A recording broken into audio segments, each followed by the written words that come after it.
धरती पर तुझे मनुष्य बनाकर भेजा था, तूने मनुष्य जैसा कोई कर्म किया। हमें वाणी मिली, वाणी किस लिए प्रभु ने दी? इस वाणी से हरि का नाम लो, खूब कीर्तन करो। श्रीमद् भागवत महापुराण में सुखदेव जी महाराज 12 स्कंद में कहते हैं, नाम संकीर्तनम यस्य सर्व पाप प्रणाशनम। नाम संकीर्तनम यस्य सर्व पाप प्रणाशनम। भगवान का नाम का संकीर्तन करने से समस्त पाप नष्ट हो जाते हैं। इसलिए हमें नित्य भगवान ने हमें वाणी दी है। कितने लोग ऐसे हैं जिन्हें भगवान ने वाणी नहीं दी, जो गूंगे हैं, वो रोते हैं, तड़पते हैं कि प्रभु यदि तुम मुझे वाणी देते तो मैं अपनी वाणी से तुम्हारा नाम लेता, तुम्हारा जयकारा लगाता, तुम्हारा गुणगान करता। भगवान ने वाणी दी तो हरि का नाम लो। भगवान ने कान दिए किस लिए? संसार की निंदा सुनने के लिए, संसार की चुगली सुनने के लिए नहीं। भगवान ने कान क्यों दिए? इन कानों से हरि की कथा सुनो। जिन हरि कथा सुनी नहीं काना, श्रवण रंद आई भवन समाना। कहते हैं मनुष्य जन्म मिलने के बावजूद भी जिसने जीवन में प्रभु की कथा नहीं सुनी, उसके कान कान नहीं है। वो तो सर्पों के बिल के समान है, जिसका कोई मोल नहीं, जिसका कोई महत्व नहीं। भगवान ने ये हाथ दिए, इन हाथों से खूब सत्कार्य करिए, दीन दुखियों की सेवा करिए, भूखे को भोजन कराइए, संतों को अपने हाथों से भोजन कराइए। इन हाथों से खूब ठाकुर जी का स्नान कराइए, खूब सत्कार्य करिए, दान करिए, पुण्य करिए, सेवा करिए। भगवान ने चरण दिए, ये चरण जलकर तीर्थ धाम की यात्रा करें, ये चरण जलकर वृंदावन जाएं, ये चरण जलकर परिक्रमा करें, ये चरण जलकर प्रभु की कथा में जाएं। शास्त्र कहता है, यानि कानि च पापानि जन्मांतरम कृतानि च तानि सर्वाणि पश्यन्तु प्रदक्षिणा पदे पदे। आप लोग सोच रहे होंगे कि इस श्रीमद् भागवत का आयोजन तो पूज्य मुख्य यजमान जी के द्वारा, पूज्य प्रमोद जी के द्वारा जब हो ही गया, पंडाल सज गया, संत आ गए, गुरुजन आ गए, तो इस कलश यात्रा की क्या आवश्यकता है? कहते हैं कि यानी कानी च पापानी जन्मांतरम कृतानि च तानि सर्वाणि पश्यन्तु प्रदक्षिणा पदे पदे। जब हम एक एक चरण चलकर श्रीमद् भागवत के पीछे पीछे, आप सभी ने देखा कि जो वृंदावन धाम से साक्षात श्री राधा कृष्ण का वांग्मय स्वरूप श्रीमद् भागवत कथा चलकर इस महाराष्ट्र की भूमि पर आई, और मुख्य यजमान जी के द्वारा जब उनके शीश पर स्थापित हुई, और उस श्रीमद् भागवत कहते हैं कि जिसके शीश पर एक बार संपूर्ण जीवन में ये श्रीमद् भागवत महापुराण विराजमान हो जाती है, तो मानो साक्षात भगवान ही उसके हृदय में विराजमान हो जाते हैं। साक्षात भगवान के चरण उसके शीश पर विराजमान हो जाते हैं, और जिसके शीश पर एक बार प्रभु अपना चरण रख ले, उसे तो भगवान, उसके उद्धार में तो कोई संशय ही नहीं।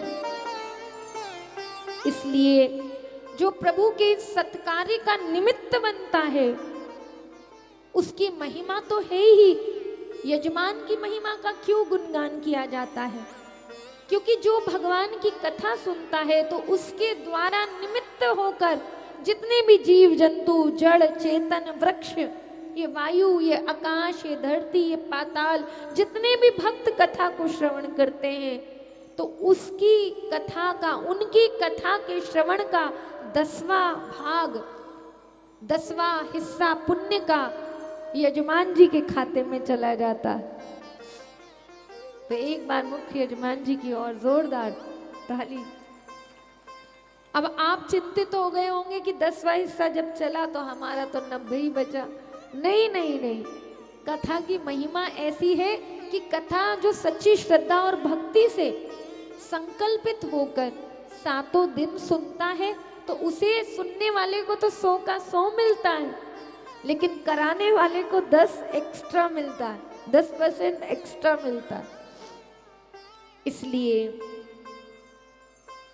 भगवान की कथा की महिमा अपरंपार है। कहते हैं कि एक एक चरण जब हम चलकर श्रीमद् भागवत की शोभा यात्रा में जाते हैं तो अनंत जन्मों के हमारे जो अपराध है, इस जन्म में न भी हुए हो तो अनंत जन्मों में जो हमने पाप किए हैं, जो हमने अपराध किए हैं, जो हमने गलतियां की हैं, एक एक पग पर हमारे अनंत जन्मों के अपराध जलकर नष्ट हो जाते हैं। और अपराधों के नष्ट होते ही प्रत्येक पग पग पर हमें अश्वमेघ यज्ञों का फल प्राप्त होता है। कहते हैं कि मृत्युलोकम कृतम पापम स्मरण मात्रेण विनश्यति, त्रिजन्मम कृतम पापम दर्शन मात्रेण विनश्यति, सहस्त्र जन्मम कृतम पापम श्रवण मात्रेण विनश्यति।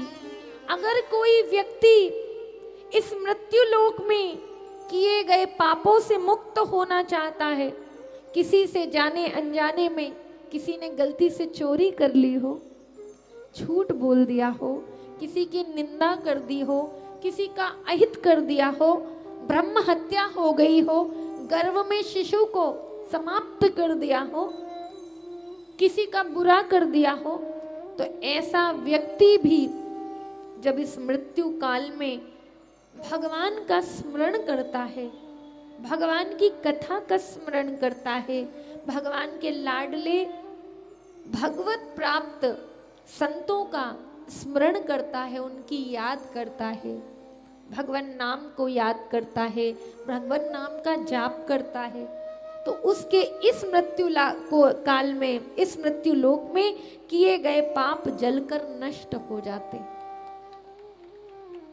अपने जीवन में कुछ भी न कर सको तो केवल 7 दिवसीय इस कथा को श्रवण कर लो।